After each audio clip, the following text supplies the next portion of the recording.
All right, guys, continuing on with this very long section of notes in 3.8a. Now that we've talked about what slope is and how to find it, let's use it, guys, as we get into the different forms of linear equations. There are three forms that we're going to talk about here. Slope-intercept form is by far the one that you guys are the most familiar with, and it's the most important and useful one out there. That equation, just in case you guys forgot it, is y equals mx plus b. So slope-intercept form is usually easy to spot because it's solved for y. That variable, y, is all by itself over there on the left-hand side of the equation. And what does everything else mean? Well, as you might have expected, the m in that formula still stands for your slope. The b, guys, pay attention to the name. It's called slope-intercept form because m tells you the slope and b is the y-intercept. You got to be careful. You can't just say the word intercept because there is such a thing as an x-intercept of a line as well. That's actually what the letter A gets used for, but we don't use it very often, so I just need to know that B is our y-intercept. And then the tricky part that a lot of people miss is that if you were to take the x and the y from that equation and put them together as an ordered pair, that can be used to kind of check your answer to make sure that it's right. XY can actually represent any point that's located on the line. So we leave the x and the y in there as letters, as generic variables when we write an answer, but you can test that by putting x and y values in there and making sure you get a true statement that makes sense. I'll show you what that looks like in just a few minutes. Now, the second form we're going to discuss here, point-slope form, is something that once in a while an Algebra 1 teacher will show you, but most of the time they don't. And even if they did show you, you probably didn't use it very much, and my guess would be then that you've forgotten it. But point-slope form is really, really useful if you know a point that your line passes through and the slope of that line. This is a really useful form if we can get it down in lots of different levels of math. So here's what it looks like, guys. Y minus y sub 1 is equal to, then we have an m, and then in parentheses, x minus x1. So let's put a box around that right there. That is what point-slope form looks like. Now, what do all those letters mean? Yet again, just like before, m is still the slope of your line. Now, the weird part about this is that if you take this number here, x1, and this number here, y1, you pair those together to make an ordered pair, x1 comma y1, and that then represents any point on the line. But isn't that exactly what we wrote right up here for the x and the y in slope-intercept form? Yeah, it is. So now the other x and y really could be used then to represent any other point on the line. So that gets a little bit goofy right there. You guys will see that in action here soon enough. I'm not going to say more about it right now. The third form is called standard form. And to be honest, the word standard implies that like this is the normal one, the regular one, and you might think then it's the form that gets used the most often. And I think that probably used to be the case back in the 1950s when typing fractions into a math book was difficult to do. I think publishers kind of adopted this. We don't use it as much anymore because it's not as useful as slope-intercept form. But standard form looks like this. Capital A gets multiplied by x, and we add to that capital B multiplied by y, and together now that has to add up to a value of c. So what you might notice about standard form that's different from the other two, the x and y are both together on the left-hand side of the equation being added, or maybe actually subtracted if b ends up being a negative number. And then c, which doesn't have a variable, which makes it a constant, is all by itself over on the right-hand side of the equation. Now, there are things we could write down about standard form. For example, I believe just off the top of my head, the rules for standard form are that A, B, and C have to all be integers, no fractions or decimals. A has to be positive, although B and C could be negative, and that A, B, and C have to be what's called relatively prime. They can't have any common factors, but I'm not going to bother writing those down because standard form isn't that important to us.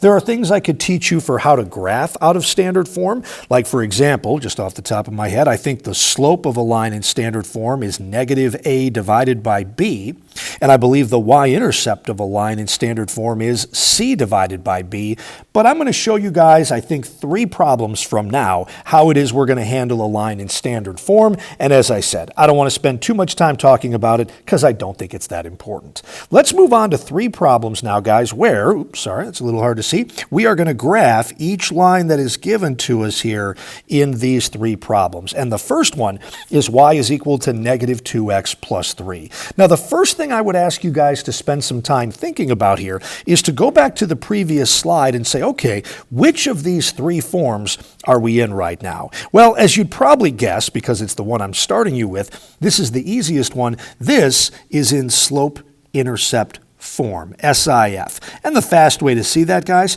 because y is isolated. It's already solved for y. So the slope in slope-intercept form is always the number directly in front of the x that it's being multiplied by. X is being multiplied by negative 2, so that's my slope. Notice, guys, I do not put an x there. There is no x in a slope. It's just the number in front that's being multiplied by x. B, which is our y-intercept, is the number that's added. Now, that is almost always at the end of the equation, but not necessarily always. Anyway, the number being added here is a positive 3.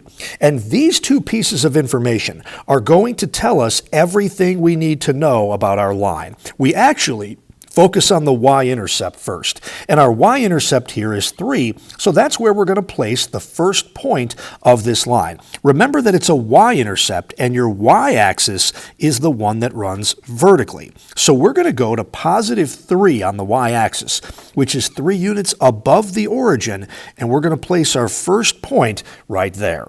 So the y-intercept tells you your starting point. Then we're going to go to the slope, which is going to tell us what to do next. It's a set of directions. Now, our slope is an integer here, negative 2, but it's always helpful when we're graphing to think of slope as a fraction. So the easy way to handle that is just to put a 1 on the bottom. Our slope is negative 2 over 1, and if we go back to the 2 R words that we talked about in the very beginning of these notes, our slope is rise over run. So from this starting point right here, we are going to rise negative 2 units. Now, rise means up, but rising negative means we're actually going to go down 2 units. And then a run of positive 1 means we're going to move 1 unit to the right to get right here, and that is the second point that's located on our line. So we went from the starting point and we went down 2, right 1, to get here. And I'll keep doing that, guys. Down 2, right 1, down 2, right 1, down 2, right 1, and I would keep doing that as long as you have the space. But I want to remind everybody of one fact. If your slope here was negative 2 over 1, the conversation we had earlier is that in a negative fraction, the negative could go to the bottom just as easily as it could go to the top. So we could make this positive 2 over negative 1. So again, if I was starting at this point right over here, now we would be going 2 units up.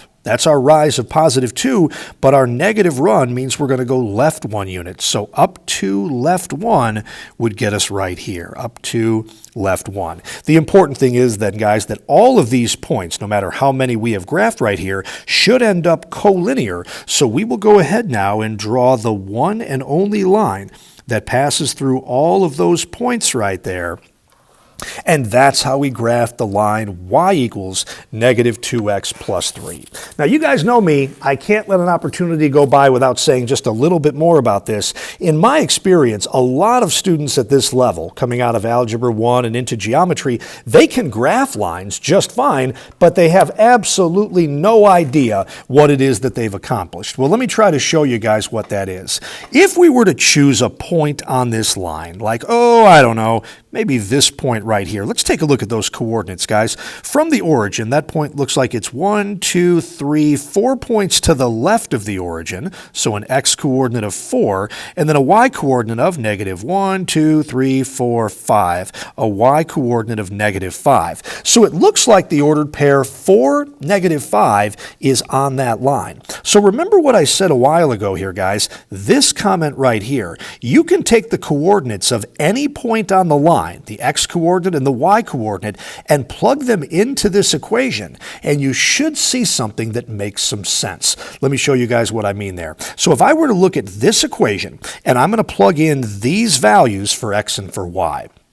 So the equation is y equals negative 2x plus 3. Well, my y-coordinate at this point is negative 5. That equals negative 2 times an x-coordinate of 4 and then a plus 3 at the end. Well, I can't do anything with the left side. That just stays negative 5. But let's clean up the right side. Negative 2 times 4 is negative 8, and negative 8 plus 3 is negative 5. And we ended up with a true statement. And the fact that that statement is true tells me something important. This ordered pair right here, 4, negative 5, is a solution to this equation. And what people lose sight of is this. There are an infinite number of solutions to a two-variable equation, so we can't ask you to list all of them because there's too many. But what we ask you to do is find a few of them and then simply draw me a picture then that shows how they all relate to each other. And this equation is called a linear equation because its solutions all form a straight line. We could try that with one other point here, guys. What if we did this point right here, which looks like it's negative 1, and then 1, 2, 3, 4, 5 up. Let's do the same thing right here. My y-coordinate at that point is 5, and that should equal negative 2 times an x-coordinate of negative 1 plus 3. So 5 is equal to negative 2 times negative 1 is positive 2 plus 3 is 5, and we got another true statement right there. So that's what you're doing when you're graphing a line, guys. You're basically drawing all of the points, all of the ordered pairs that are solutions to that equation. Okay, that's how we graph a line out of slope-intercept form. Let's move on to this one here, which you're probably going to look at and go, ugh, I don't like that very much, and I understand why you think that way. Too bad. We're going to learn how to deal with it. All right, first question I want you guys to realize here, ask yourself, what form is this equation in? It is not in slope-intercept form like the previous problem, but what we're dealing with right here, guys, is point-slope form. We've got a y and then some number on the left equals an m, and then in parentheses, x, and then some other number added or subtracted. So this is in point-slope form, and I want to make a little note of that right away, and let's think about the name. Point-slope form tells us two important things, a point that the line passes through and the slope. Let me start with the slope right here. And if we went back to point-slope form, the slope is this number right here. It usually comes right after the equal sign. It's the number being multiplied by the parentheses there. So our slope is going to be 3/4 in this problem. Now the second thing that point-slope form tells you, this information right here, is that the ordered pair of x1 comma y1 is going to give you any point that's located on your line. So x1 is the number being subtracted from x inside that set of parentheses. And what number is right there? Looks like a 5. So I now know that this line passes through the ordered pair. So we know, that this line passes through a point with a 5 right here, and then the y-coordinate, comes from right here. And the number that I'm looking for is the number that's being subtracted from y. If you notice, that's a minus sign right there. So this is y plus 2. And so my question, what number is being subtracted from y, is actually negative 2, because y minus negative 2, oh yeah, that's exactly the same thing as y plus 2. So an interesting thing happens here with point-slope form, and I want you guys to be aware of it because this will really serve you well here and also next year in Algebra 2, that when we're dealing with an equation like this, even though this looks like a minus 5, it's actually a positive 5 in the point. And even though this is y plus 2, we're actually dealing with a negative 2 here. Now, this is a new circumstance I don't think you guys have necessarily seen before, but if you now know a point, any point, that your line passes through and the slope of that line, this is enough information to graph this point. Let me show you what I mean. Usually, we begin from our y-intercept. Now, we're beginning from a random point at 5, negative 2. So from the origin, I'm going 5 to the right and down 2 And right there, guys, is our starting point. It's not our y-intercept, but one starting point is just as good as another. And now we use our slope of 3/4. So we're going to rise 3, which means up 3 units, and run 4, which means go 4 to the right. So from this point here, I'm going up 1, 2, 3, and then to the right, 1, 2, 3, 4, and that's going to get me to this point located right there. I'll remind everybody that positive 3 over positive 4 is exactly the same thing as having a negative 3 over a negative 4. A negative divided by negative is positive also.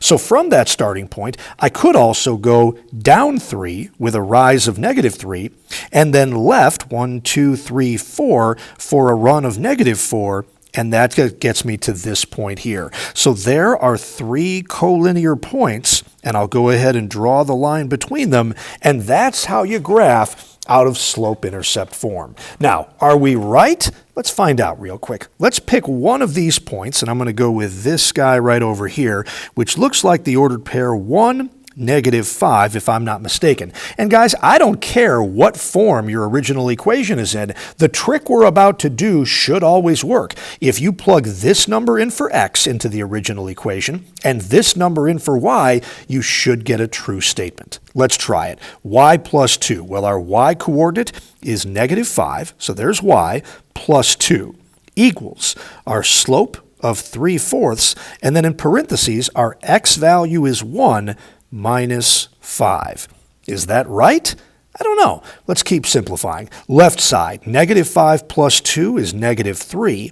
And on the right side, that's going to be a 3/4 times 1 minus 5 is -4. So -3 equals, and I'm hoping you guys realize you can do this without a calculator just fine. This is 3 divided by 4 times -4. These 4's cancel each other out, but there is still a negative there. It's actually a -1. 3 times -1 is -3. And yep, that's the true statement that I was looking for. So if I really wanted to be careful, I would check another point right here and make sure that one worked out too, but I'm feeling pretty confident that we've got this one right. So guys, put a star by this problem here. That is how we graph out of point slope form. Now the third one though, I'm going to let you do this kind of the childish way. All right, what form are we in here now? The x and y are together on the same side of the equation. They're being added, and then you've got a constant of 15 all the way over there on the right. This, everybody, is standard form. AX plus BY is equal to C. So that's probably the first thing we should notice, that we are dealing here with standard form.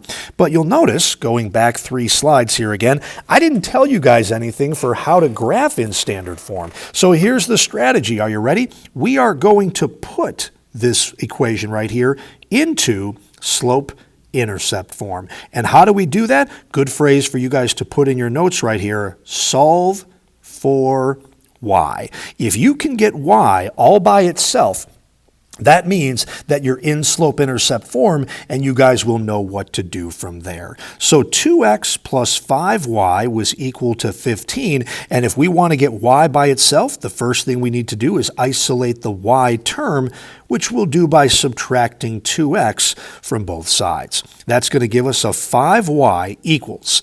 Now, it would not be wrong to write this as 15 minus 2x, but most people at this level, when they're graphing a line, they prefer their x term to come first. So that is now a negative 2x plus 15, but you can't make it 2x minus 15. That would be wrong. Last step here, to get y by itself, we're going to divide every term in this equation here by 5. The 5's cancel out here, and we're going to get y equals, now don't overthink this one, guys. What's negative 2 divided by 5?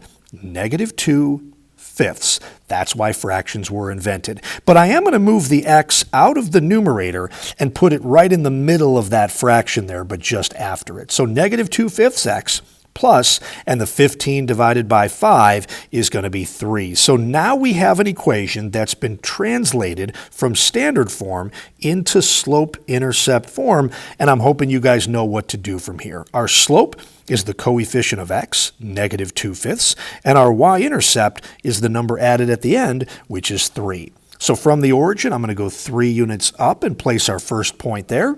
Then we're going to follow the slope. Negative 2/5 means we go down 2 units and right 5, and that should get us right there. One more time, down 2, right 5. And if I ran out of room, I could reverse everything and go up 2, left 5, and that would get us right there. So let's go ahead now and let's draw the one and only line that connects all of those points there, and that's what our equation looks like. Now, just for fun, I don't know, I'm going to pick this point right over here, which was negative 5, and I think our y, 1, 2, 3, 4, yeah, that was 5 as well. Let's test that by going back to the original equation, and let's see if it works. I guess I was doing this in purple the last time. All right, 2 times an x value of negative 5, gotcha, plus 5 times a y value of positive 5 should equal 15. Let's try it. 2 times negative 5 is negative 10.